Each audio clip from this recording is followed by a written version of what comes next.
Hey everybody, Barry here again. Desperado is in the shop. That means I'm changing something, as per usual. The sloppy stage 3 cam sounds absolutely amazing. It runs horrendously. It will not work right for me.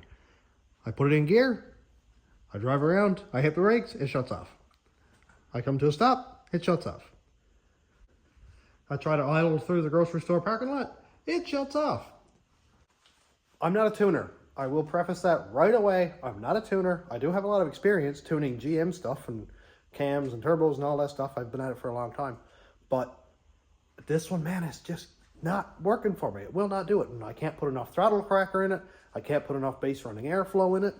Driving down through town is just fine. It does kind of buck and surge.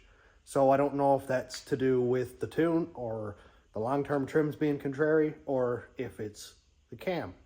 So this is a sloppy stage 3 cam. It's 595, 238, 242 duration. It's a big cam. It's chunky.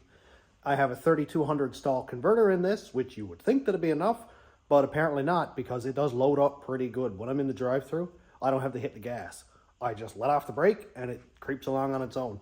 But that's assuming it stays running. So anyway, I'm putting the sloppy stage 2 cam back in this because it ran amazing. It did a best 60 foot of 1.77. That's pretty decent on the street in like December when the street was ice cold. The only issue is the cam is in that engine over there, so I got an hour taking that apart before I can get the cam out, and I'll throw it in this one. I'll show like a step-by-step of this. Basically, you're just removing the front end, take the radiator out, so that when I get the top of the engine taken apart, I can pull the cam straight out. Before this turns into a Sloppy Mechanics Rambletron, let's get into it. Although I do love to ramble. First step, remove the top shroud and the grille. This is an Escalade, but it's going to be very similar to your Silverado stuff.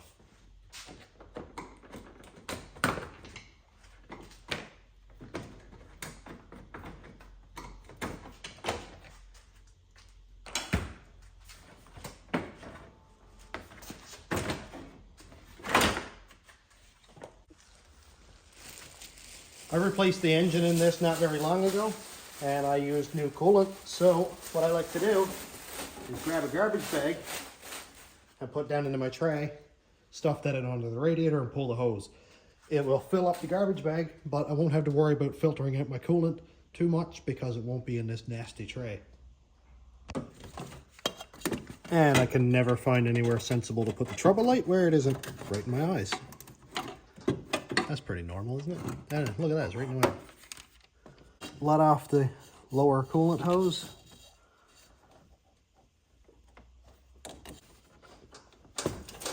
Oh boy. I removed that way too fast.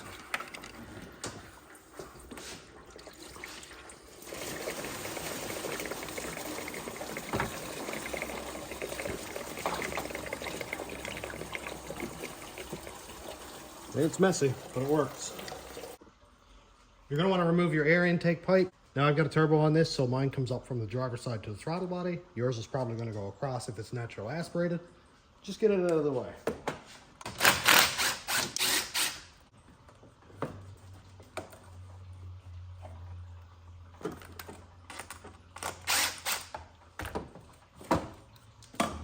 Lean that back there. Now that the intake is out of the way, I'm going to go ahead and just break my zip tie there and get this upper radiator hose out of the way.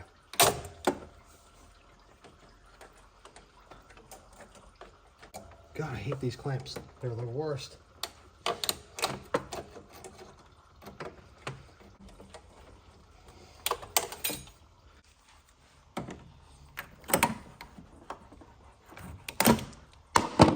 That one.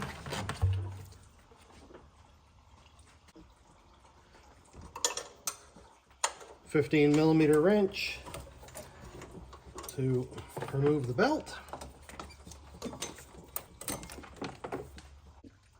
That's going to be a while draining the coolant out of that lower hose because it has to empty the heater core and the block. So I'm just going to let that sit for a little bit and start pulling the top of the engine apart. With the covers off, I have an absolute mess and a snarl of wires. So I'm going to have to move some of this stuff out of the way. Like I got two-step wiring here, wideband wiring, all that stuff. And for the boost controller, so there's a bit of stuff in the way. But essentially, I just need to remove the coils and then remove the 4 bolts for the valve cover, pull the valve cover off. 4 plug wires are removed. Just going to finagle this guy out. This is one thing I love about LS engines right there. Look at that, man. So much easier. I'm only going to remove the absolute bare minimum to get this out so that I don't have to go doing any more work than I need to. So this should translate to your project as well. Now on the driver's side of the valve cover, there's a PCV valve on the back. So you'll have to disconnect that.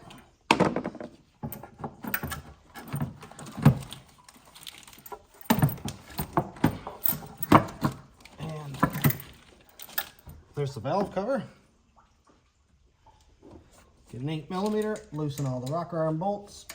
Gotta remove the rocker arms and the push rods so that later on when we go to pull the cam out, can push the lifters up out of the bore and they won't want to be pushed back down by the rockers and the spring pressure. Some of the rockers are going to be loosened up right away, but some are going to be holding valves open, so they'll be a little bit tighter the whole way up. A lot of people say you're supposed to rotate the engine around to each compression stroke to rotate the respective rockers, but I've never dealt with that and I've never had to do it and haven't caused any damage, so that's usually not an issue. Now I'm probably going to make a huge mess of this, but now that the rockers are all loosened up, you can take them out the same way that the valve cover came off. Oh, look at that. That's not so bad. There we go. The whole rocker rail comes out in one shot. And it doesn't actually matter if you take the push rods out. They're just hanging there anyway. Now, this is the stage where you would replace your valve springs. I don't need to do that because I already have high lift, high pressure valve springs anyway. But when I get at this engine to pull the cam out, I will remove and replace a set of valve springs just to show you how to do it. And it'll be a lot easier to see on the engine stand. But it will be the same process. Repeat what I just did over on the passenger side. If you have electric fans, remove those. There's two 13mm bolts, one here, one over there, and then you unplug the 2 plug-ins and pull the fan straight up and it'll come out. If you've got a clutch fan, remove the top half of the shroud and then take the water pump with the fan and all on it.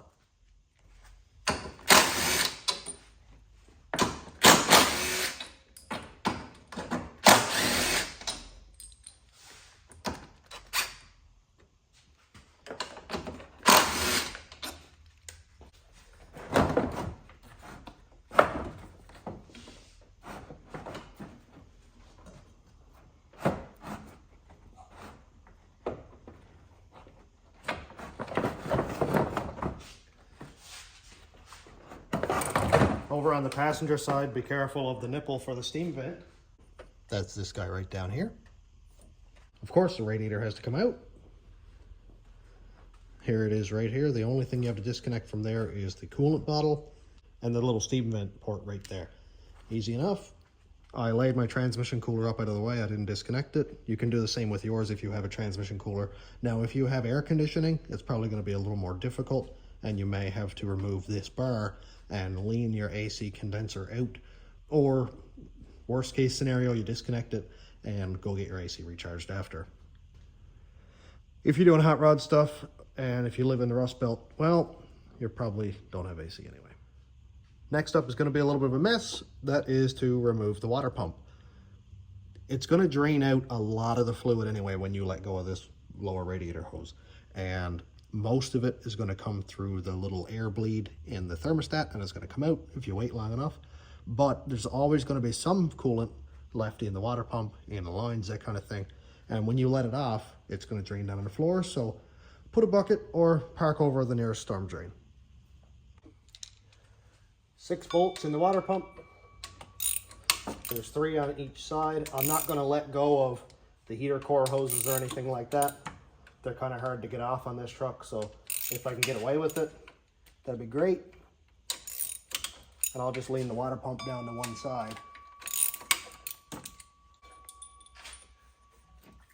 And there you go. There's all that coolant.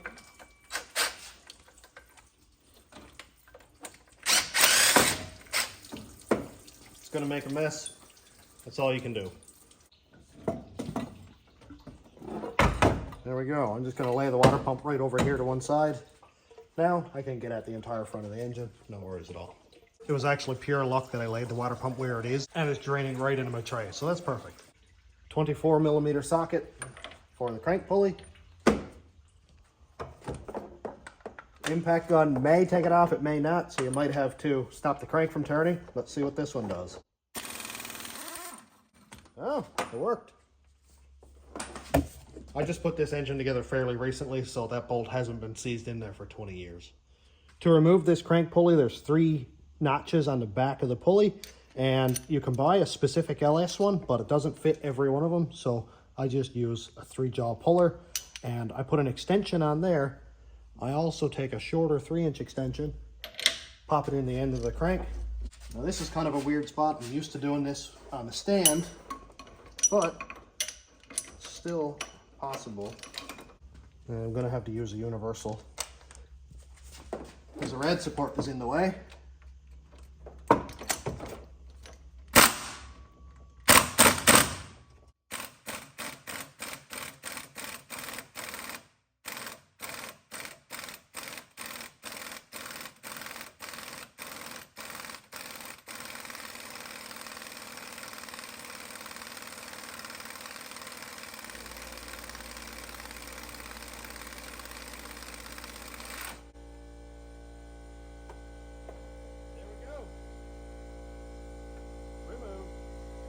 All right, next step is there's 2 bolts at the bottom of the timing cover, and then there's this little wiring harness here that bolts to the side right under the power steering pump.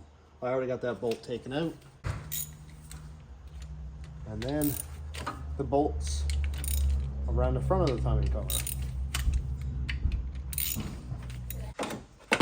I noticed there was a little bit of coolant running out of the port down along the timing cover, so I stuffed a couple of rags in there just to make sure that it's not going to run down into the oil pan, because we're not actually going to have to change the oil on this thing unless I get a bunch of coolant down there.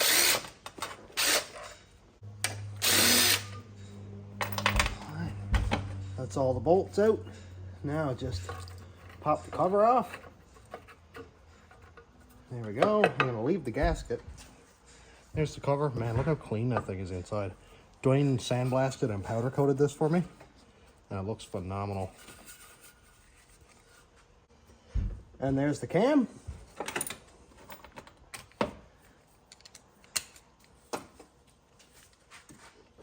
So I'm just going to loosen these 3 bolts. And what I'm going to do is line up this timing mark right here with the one on the crank gear. Now that's going to take a little bit of finagling, but we'll get it in a second. What I'm going to do is put that bolt back in the crank, and I'm going to tighten it down because I got to rotate this engine over, and I'm thinking this is the best way I can do it.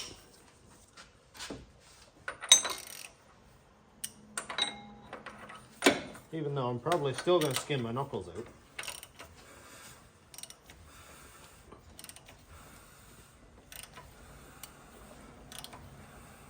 This is not going to be fun at all because I already undid all the rockers. So that means every cylinder is on the compression stroke now. So I just need to rotate it around. So I rotate it around until this notch right here lines up with the little tiny dot on the top or just below that tooth. You can see it right at the tip of my finger. Those 2 have to line up perfectly. And that's a good point to take it apart at, because then when you put it back together, you know that those have to go dot to dot. If you mess this up, it's probably not going to start. and you could probably end up bending up the valves. So make sure, double, triple check. Because I already have these 3 bolts loosened up, I don't have to worry about the cam moving. I just loosen it up like this. I'm gonna leave my crank bolt on there until I'm completely done, because if I go to loosen that now, it's gonna move, and then I gotta try to reset it again. You get the deal. All right, now just pop off this guy. There we go. Just let the chain fall out of the way. And we've got these 4 bolts right here. They're either gonna be Torx or they'll be a 10mm head regular bolt. And the size of those Torx bolts is T40.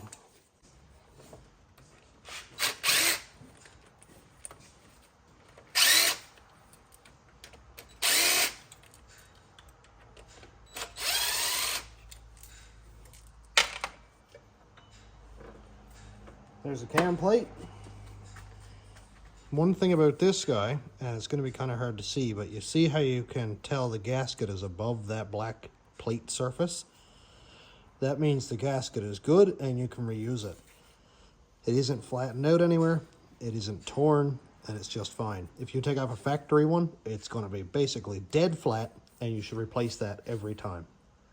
Don't reuse this. It takes 5 minutes and it's like 30 bucks, and it will save your oil pressure.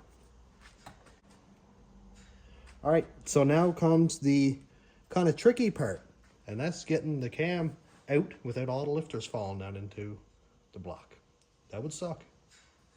And what we've got to do now is basically feed these 2 dowels in through until they go right to the back of the block. There's no way it was that easy. Absolutely not. We're in. Wow. I think I just went right to the back of the block. There's no way. Oh, it did rotate the engine all the way though, didn't it? So this one seems like it might be in all the way. This one here is back about 3 or 4 inches. So it seems like there might be 1 lifter still down. So what I'll do is thread a bolt into the cam, just so I have something to leverage against. And I'm just going to rotate that. I don't know, man.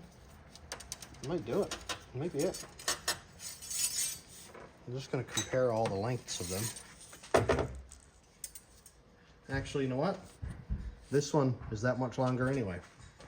So the lifter buckets are tight enough in this 20-year-old engine that just from 1 revolution of the engine, all the lifters are up and they stayed up.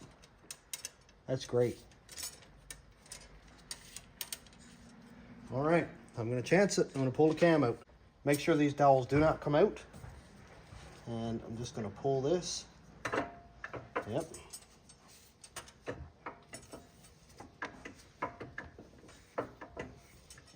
There we go.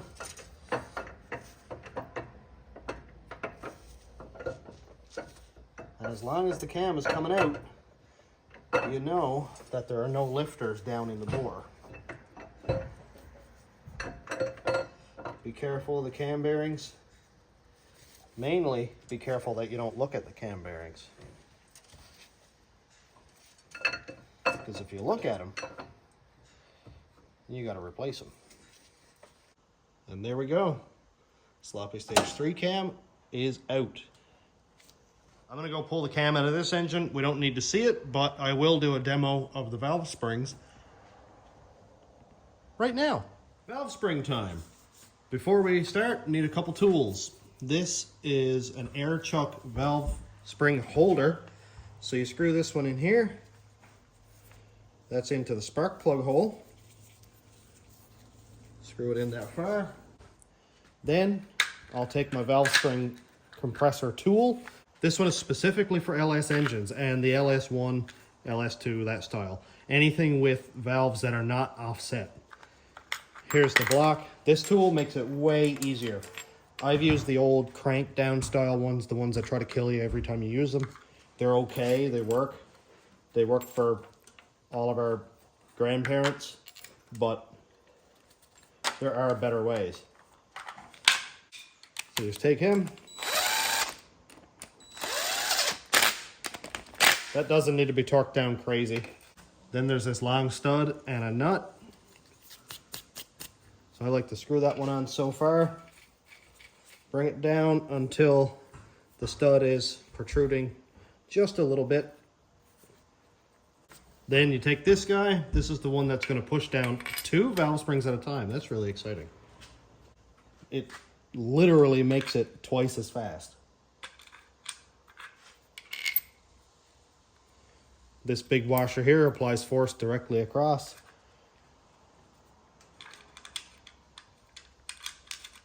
And then a copper washer just for good measure. All right.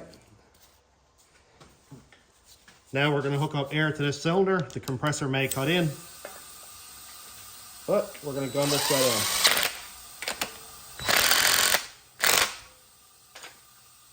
Then while it's down, it's all held there. You've got both hands to use freely. Be careful that these valve springs don't fall down into any of the holes, because then you got to go through your engine and look for it. Be very careful. The nice thing about this hose is you don't have to go coil and rope inside the cylinder so that the valves don't fall down. Take out your 4 keepers.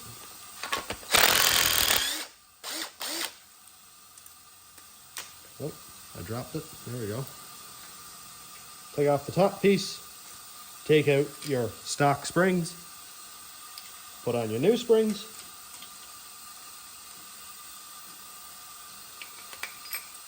Tool goes back on. This guy. Copper washer. And now compress them down again. Now you want to make sure that the valve springs go on straight.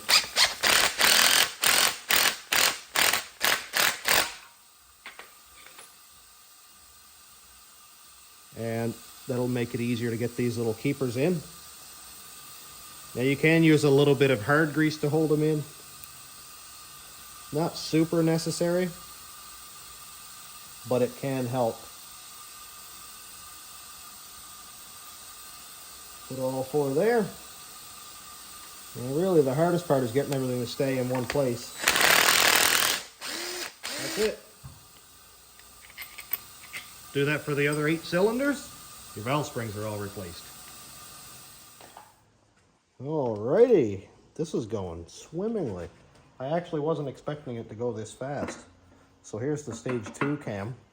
This engine doesn't have any oil or anything in it, so I just tipped it upside down so that all the lifters will just sink to the undersides of the head now.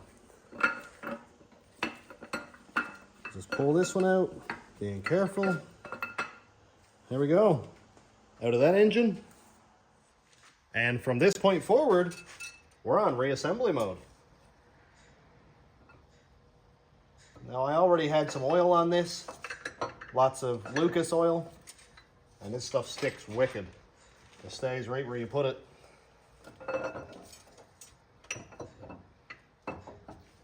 I don't have any like engine assembly lube or anything, and really at this point I'm not rebuilding the engine. It's not going to be sitting for a month, so it doesn't really matter what you put on it as long as it's not bone dry for the first time you fire it up.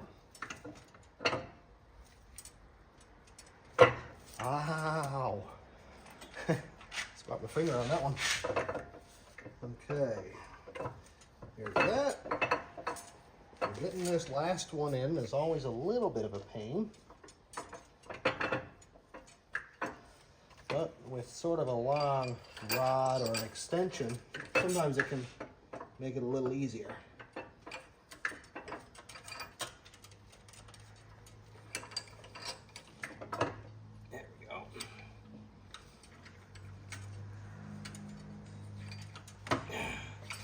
And there it is. Cam is installed. Oh, that was close. You gotta be careful. I just dropped the bolt. Right down behind the oil pump is where the bolt landed. Look at this. That could have been bad if it got down in the oil pan and ran away on me. Not that it ever would have caused any issues, I guess, unless it went up and hit the crank. But either way, you don't want stuff in your oil pan that's not oil. So that dowel trick worked absolutely flawlessly. That's the first time I've ever done that. No, I almost made a detrimental mistake, and that was grabbing the cam gear first. First thing you want to grab is this guy. This doesn't need any sealer or anything on it. Just needs to be clean. Lay that one on there. Everything gets a little bit slippery when you got oil on your hands or on your gloves. The torque specs for these, if you have the Torx bolts like I do, is 11 foot-pounds. If you have the regular 10mm head, it's 18 foot-pounds. Why these are 11, I'm not quite sure. I don't really like it, but I guess I don't have anything to say about it, do I? So we go down. That's 11. You want to make sure that all these torque specs are followed. If not, a bolt can either back off or you'll twist it off, which is so much worse. Just go around and check every one.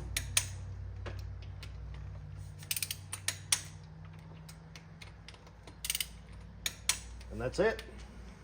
Now comes the part that 100% has to be absolutely spot on perfect. And that is getting this gear dot to dot.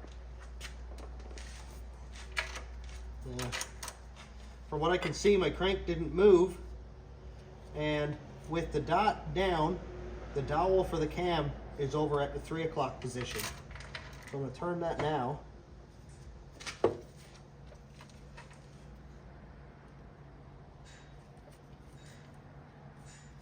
That's about 3 o'clock-ish there. It's always going to be a little bit off, and you'll have to kind of adjust it after. This part is a bit of a pain, but it's not too bad when you kind of get your head around it.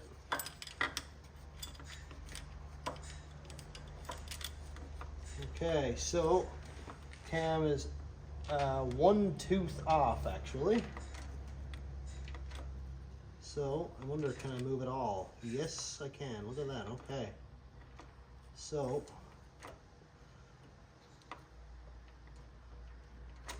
no, that's a tooth off. Right there is perfect. So if I can get it to slide onto the cam,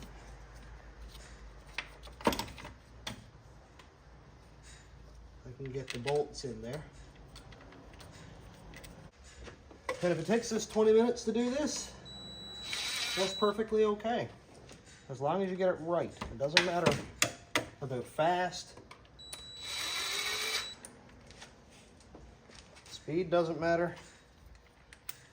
Being accurate is what matters. Ow. Huh, look at that. Must have had a dowel.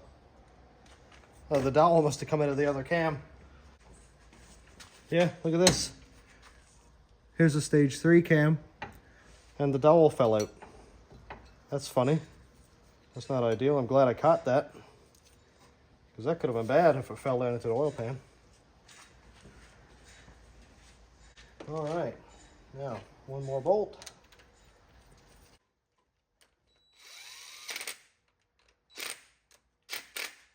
And the cam sprocket bolts are 26 foot-pounds.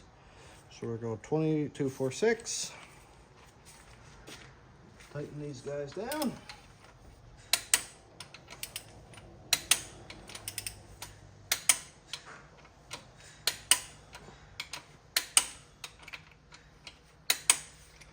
All right. Now I did rotate the engine a little tiny bit with tightening down those cam bolts. So I'll just bring it back to verify. And we can see right there on the bottom of the crank gear, right under the tooth, is a circle, and directly above it is the notch right there. So we're absolutely perfect. Timing is confirmed. Now everything else is easy. Just bolt it all back together. Now we can put the cover back on, and I've got this stuff right here, aviation forma gasket. It's the only thing I have on me right now. Usually I use Permatex Ultra Black for anything to do with oil, but this stuff will work just fine too. Now I'm not going to go and smear it on the entire gasket. It's completely unnecessary. But a bit down here in the corner, and in the other corner. You don't want to get a bunch of this stuff there and get it all down in the oil pan, but just make sure both of those corner surfaces are covered. And then put the cover back on.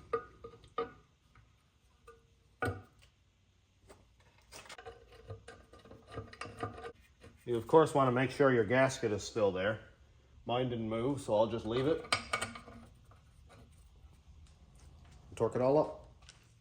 One last thing before you tighten down all your bolts is align the front cover. This is an alignment tool that I 3D printed. I went on Maker World, searched LS timing cover alignment tool or balancer tool or whatever. And you just kind of stick this guy in there.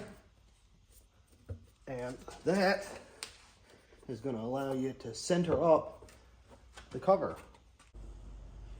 Now that the timing cover is on, all bolted down, now comes the fun part. And this is going to hurt. This is really going to suck for anybody who does things the right way.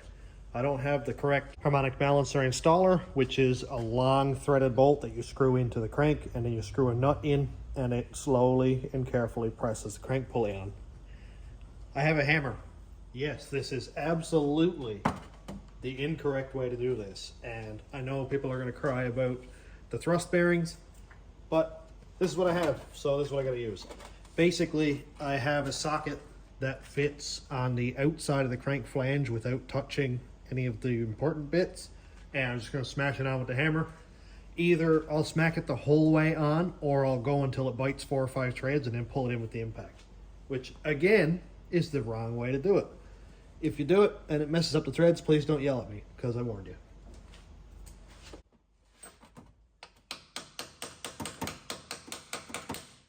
Great. I can't get a swing.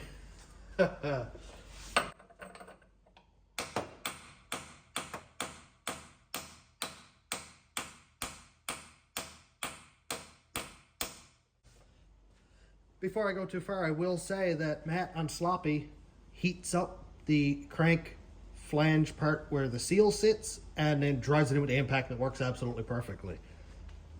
I don't have a blowtorch heavy enough to do that.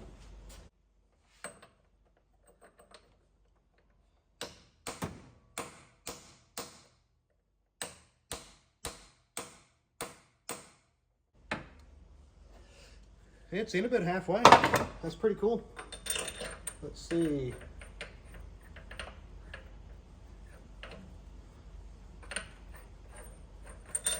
Yeah, it's only biting a few threads, so I'm gonna drive it on a little more. I almost said, hey, I haven't hit my hand yet, but I'm not gonna do that. Let's see if the impact will take care of the rest of it.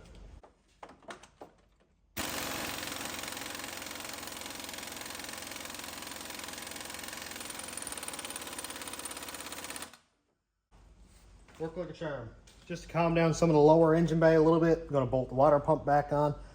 The water pump is the last thing that I would bolt onto the front of the engine, of course, because if you put the water pump on first and then you got to try to do the crank pulley, not going to have a lot of room, so this is much easier.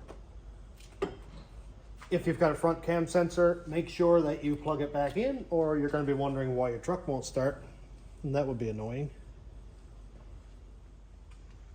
Water pump is hooked up. And everything from here is basically the reverse of what I just did. There's really no information here that I can share that'll help or hinder anybody. So I'm going to go ahead and put all this back together. The only thing that I can add really is basically grease your push rods and your rockers. Give a little bit of oil on them just to make sure that they don't have a dry start. Just dribble a little oil down around these bolts after you put them on. And there's no valve adjustment on these, not like a small block Chev where you've got to do the quarter turn thing and all that stuff. All you do is torque it down to 25 foot-pounds, done. And one thing that I like to do is do that, and then a day or so later, pull the valve covers off, check the torque, make sure that they're all torqued, or if you want, you could have the engine do a couple of revolutions with a ratchet or your hand on the crank pulley or whatever, and then check the torque again. You'll make sure that all the rockers are tight, because as you're tightening these down, you are going to have a couple where you're pulling the valve open as you're tightening down the bolt. I know a lot of people like to do the 1-872-6543 thing, where they'll only tighten 2 at a time. I just got them all down. It's not something that I've ever had any issues with, never stripped out a head, but you do whatever you feel comfortable with. And in the next clip, we're going to be firing this thing up. And just like that, the truck is all back together. Coolant is filled up.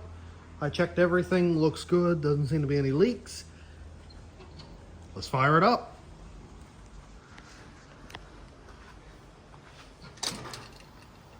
Just gonna prime it up, make sure everything's good. I got the cutout open. There we go. Well, look at that, dude. It's still got the chop because, of course, sloppy stage 2. But this is running on the sloppy stage 3 tune, which I'm actually surprised that it's running. The cams are quite different, but not too bad.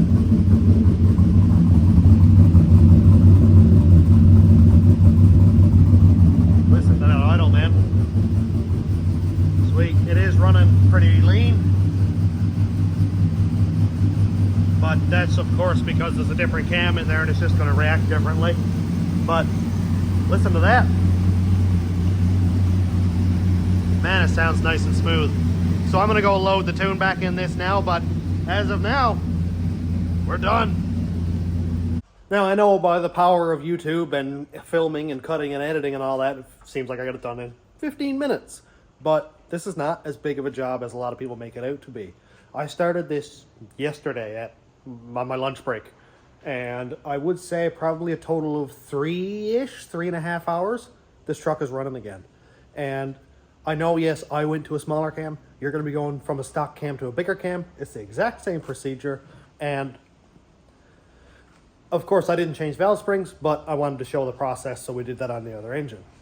So hopefully this works out well for you. And hopefully I can help you, because I've made some mistakes in the past, and I've learned a lot of stuff that I've put to use in this video. So I'm all done for today. Thanks for checking out the channel. Thanks to my YouTube members, patrons, and subscribers. If you want to check out my Patreon, it's patreon.com/stationroadratrods. YouTube members link is down here.